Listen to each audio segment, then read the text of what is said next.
दोस्तों, अभी तक आप लोगों के पास यह खबर तो पहुंच ही गई होगी कि 25 मार्च की रात को अमेरिका के मैरीलैंड में एक कार्गो जहाज के टकराने से फ्रांसिस स्कॉट की नाम का ब्रिज ढह गया।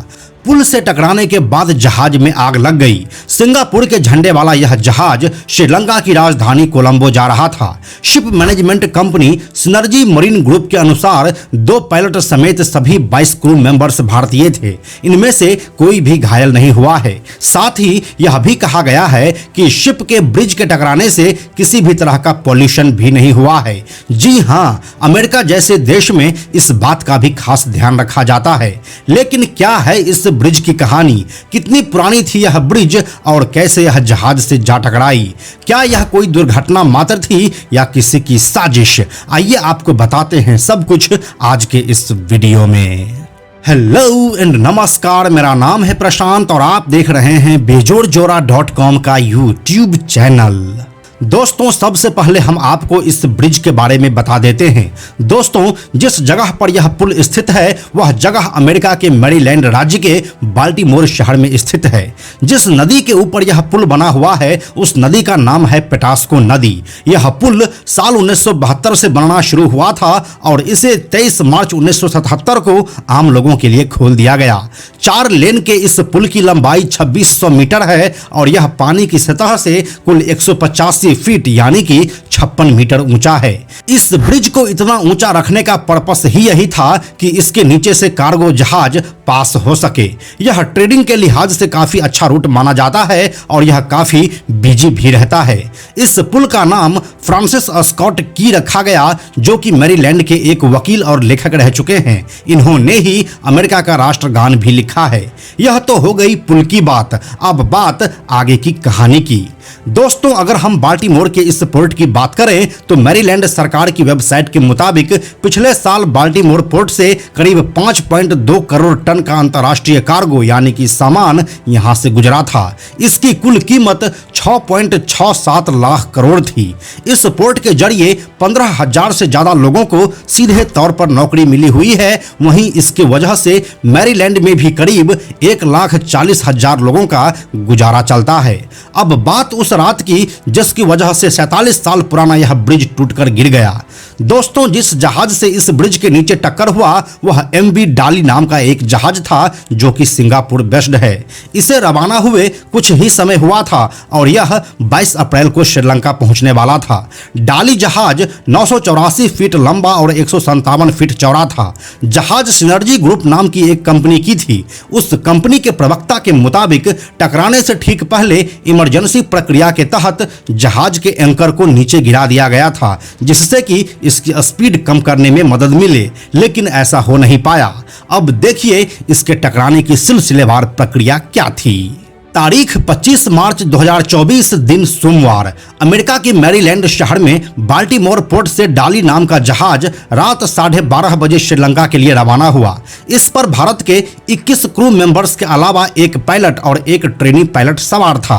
पायलट के पास 10 साल का अनुभव था और वह बाल्टीमोर पोर्ट को अच्छी तरह से समझता भी था।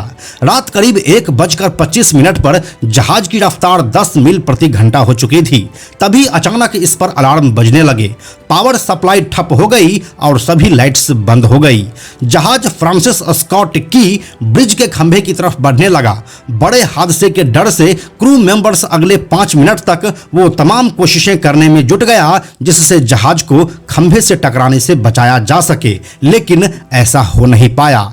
रात 1:25 पर जहाज पर कई अलार्म बजने लगे। इसके बाद पावर सप्लाई भी ठप हो गई और सभी लाइट्स बंद पड़ गई। इसके बाद जहाज बाल्टीमोर ब्रिज के खंभे की तरफ बढ़ने लगे। रात 1:26 पर पायलट ने कैप्टन से जहाज का इंजन फिर शुरू करने को कहा। इस दौरान क्रू को आदेश दिया गया कि वह जहाज को बाईं तरफ मोड़ने की कोशिश करें। रात 1:27 पर कोई विकल्प न नजर आने पर पायलट ने क्रू से एंकर नीचे डालने को कहा, जिससे जहाज की स्पीड कम हो सके। साथ ही मैरीलैंड की ट्रांसपोर्ट अथॉरिटी को भी एक अलर्ट भेजा गया। रात 1:28 पर इमरजेंसी जनरेटर स्टार्ट किया गया। इसके बाद कुछ समय के लिए जहाज पर लाइट ऑन हो गई और रडार स्टीयरिंग सिस्टम बहाल हो गया। हालांकि इसके बावजूद भी कोई मदद नहीं मिली। जहाज लगातार ब्रिज के खंभे की तरफ बढ़ रहा था। रात 1:29 पर एक तरफ ट्रांसपोर्ट अथॉरिटी ने 90 सेकंड के अंदर पुल के दोनों तरफ ट्रैफिक को रुकवा दिया। वहीं दूसरी तरफ 95,000 टन के वजन के साथ डाली जहाज ब्रिज के नीचे टकरा गया। यह टक्कर होते ही बाल्टीमोर ब्रिज का एक हिस्सा मुड़कर जहाज के ऊपर गिर गया। इसके बाद पुल का कुछ और हिस्सा टूटकर नदी में गिर गया। इस दौरान पुल पर 8 कर्मचारी मरम्मत का काम कर रहे थे। ब्रिज के साथ ये लोग भी पेटास्को नदी में गिर गए। इनमें से 2 को रेस्क्यू कर लिया गया था, जबकि 6 लापता थे। इसके बाद बरामद हुए 2 शव एक पिकअप ट्रक में मौजूद थे जो नदी में गिरा था। मैरीलैंड स्टेट पुलिस ने बताया कि बाकी 4 लोगों को मृत घोषित कर सर्च ऑपरेशन को रोक दिया गया है। फ्रांसिस स्कॉट ब्रिज को साल 1977 में पेटास्को नदी पर बनाया गया था।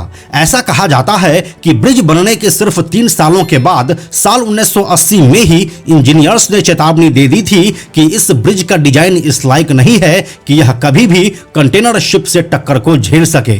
फिर भी कंटेनर जहाजों को लंबे समय से बाल्टीमोर ब्रिज के लिए खतरे के तौर पर देखा जा रहा था। ब्रिज के बनने के कुछ ही सालों के बाद एक जहाज फ्लोरिडा के टाम्पा खाड़ी में सनशाइन स्काईवे ब्रिज से टकरा गया था। इस दौरान पुल ढहने से करीब 35 लोग मारे गए थे। इसके बाद साल 1980 में ही एक जहाज बाल्टीमोर ब्रिज से भी टकराया था। हालांकि ये बहुत छोटा था और इससे ब्रिज को कोई नुकसान नहीं पहुंचा था। दोस्तों, इससे पहले अमेरिका के राष्ट्रपति जो बाइडेन ने जहाज पर मौजूद भारतीय क्रू मेंबर्स की तारीफ की है। वहीं मैरीलैंड के गवर्नर वेस मूर ने कहा है कि जहाज के क्रू ने समय पर खतरे की जानकारी दे दी थी। इसकी वजह से ब्रिज पर ट्रैफिक को रोक दिया गया और कई लोगों की जान बच गई। अमेरिकी कोस्ट गार्ड ऑफिसर ने बताया कि फिलहाल भारतीय क्रू मेंबर्स को मैरीलैंड में ही रोका गया है। यहां पर जहाज पर खराबी कैसे आई, इसकी जांच की जा रही है। तो यही थी अमेरिका के बाल्टीमोर में कार्गो शिप के ब्रिज से टकराने की पूरी और असली कहानी। यह कोई साजिश नहीं बल्कि एक हादसा ही था। बाकी इसके बारे में अपनी राय आप हमें कमेंट सेक्शन में लिखकर बता दीजिए। हम जल्दी मिलते हैं आपसे एक और दिलचस्प वीडियो के साथ। यह वीडियो अगर आपको पसंद आया तो इसे लाइक और शेयर जरूर करें। आने वाले वीडियोस के लिए बेजोड़ जोड़ा को सब्सक्राइब करके बेल आइकन को टच करना ना भूलें। Thank you so much.